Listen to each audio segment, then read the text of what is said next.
All right, let's dive in. Today, we're tackling the wild, kind of bizarre, and always changing climate of Texas. If you think you know weather, just wait.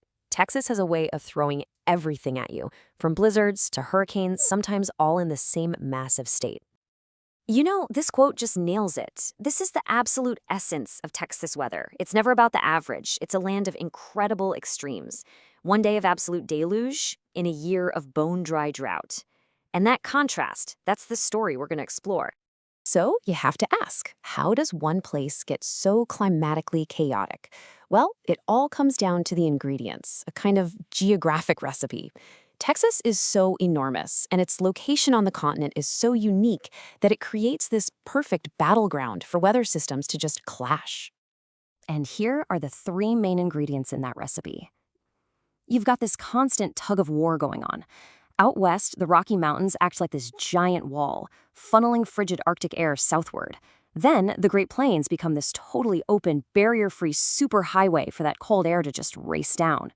And all the while, down to the southeast, the Gulf of Mexico is chugging along like a giant engine, just pumping warm, humid air right into the middle of the fight. So, what happens when all these ingredients get mixed together? You get these incredible gradients across the state. The first one, and honestly the most dramatic, is the change in rainfall. As you travel from the far western tip of Texas all the way to the Louisiana border, you literally go from a desert to something that feels almost subtropical. And I mean, just look at these numbers. They're absolutely staggering. El Paso, way out in far west Texas, gets less than 9 inches of rain a year. But you drive east to Beaumont, and they're getting soaked with around 60 inches. That's what? Almost 7 times more rain on one side of the state than on the other. It's wild. But hey, it's not just about how wet or dry it is. There's this other huge gradient that defines the state, and that's temperature. If you travel from the Panhandle, way up north, down to the Rio Grande Valley, the climate just completely shifts, especially in the winter. Get this, we're talking about a 30-degree difference in the average low temperature in January. Think about that for a second. While folks in the Panhandle are dealing with hard freezes, the valley is having this mild, almost tropical winter. I mean, it's basically like 2 different seasons are happening at the exact same time, all within Texas. Okay, so let's talk about one of the key players in Texas's severe weather game, the Dryline. Now, this isn't your typical cold front or warm front. It's all about moisture. Think of it as this invisible front line in the sky where that humid, sticky air from the Gulf slams head-on into the hot, bone-dry air from the deserts out west. That collision is the spark, the trigger, that creates some of the most explosive thunderstorms on Earth, especially in the springtime. If you've ever lived in Texas, you know this feeling deep in your bones. A blue norther. It's a signature Texas event. What it is this ridiculously powerful cold front that just comes screaming down the Great Plains. You can be enjoying a perfectly warm afternoon, maybe in shorts, and then bam, in a single hour, the temperature can drop 20 degrees as these powerful cold winds just take over. And this happens like 10 to 20 times a year. Okay, so we've got all the ingredients for the recipe. Moisture from the Gulf, cold air from the north, and triggers like the Dryline.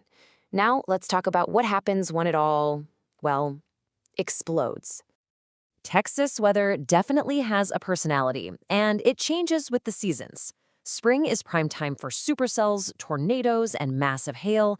Then autumn rolls around, and that's hurricane season. What's fascinating is how global patterns like a strong El Niño can make our flood seasons way worse, while La Niña often fuels our worst droughts. It's like the odds for certain disasters get shuffled every single year. So let's break it down. How do you actually get one of these monster Texas supercells? First, that Gulf engine is just pumping warm, unstable air northward. Then that dry line we talked about, it's like striking a match. It provides the spark that forces all that moist air to just explode upwards. And the result is a supercell thunderstorm, a rotating monster of a storm that can churn out powerful tornadoes and drop hail the size of grapefruits.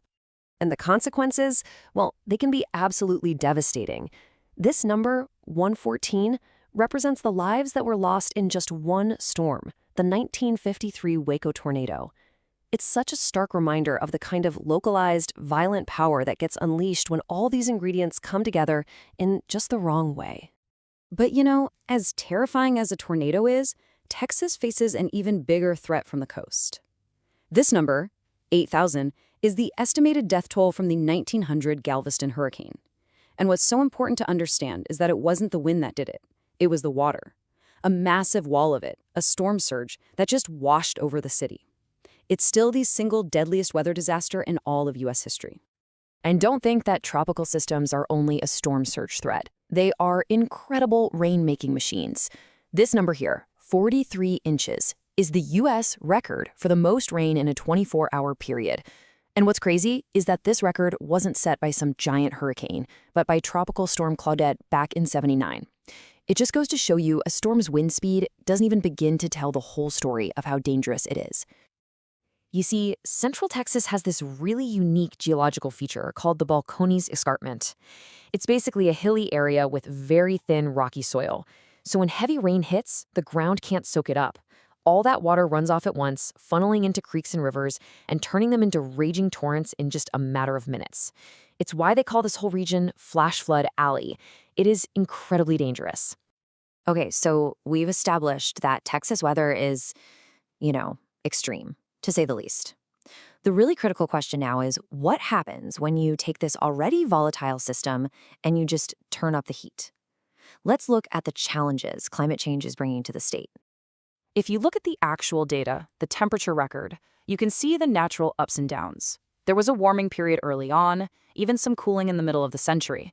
But the trend in recent decades, it's just unmistakable. The data shows a really significant, steady climb. Texas is getting hotter. And climate models are projecting that this warming is only going to accelerate. Now, an average increase of 4 degrees Fahrenheit might not sound like a huge deal, right? But in climate terms, that is a massive shift. It's like taking that already volatile weather recipe and turning the stove from high to full blast. It just amplifies everything. So that's temperature. But what about rainfall? Now, this is where things get a little tricky. The models aren't totally sure if the total amount of rain we get each year will go up or down. But here's the thing that's guaranteed. A hotter atmosphere means more evaporation. It means any rain that does fall gets sucked back up into the air more quickly, and our soils dry out faster. It basically means more water stress for everyone.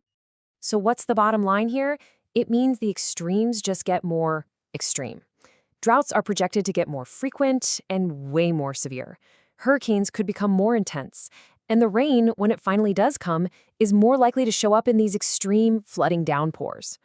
All of this puts a ton of pressure on the one resource Texans absolutely cannot live without: water. And this all leads us to the final and maybe the most fascinating piece of this whole puzzle. Texas finds itself in this really strange, paradoxical position, sitting right at the heart of the global climate story. And this slide just lays it out perfectly. On one hand, Texas leads the entire country in greenhouse gas emissions, a direct result of its legacy as an energy giant. But then you flip the coin, and Texas is also the undisputed #1 leader in the nation for wind power, harnessing those powerful winds that sweep across the plains. It's a leader in the problem and a leader in one of the solutions. And so, that leaves us with the big question, the one that's going to define the state for decades to come. For a state that is literally defined by extremes of weather, of geography, of energy, how will it navigate this central challenge? How will Texas balance its powerful past with its increasingly vulnerable future in a world where its own climate is becoming its biggest adversary?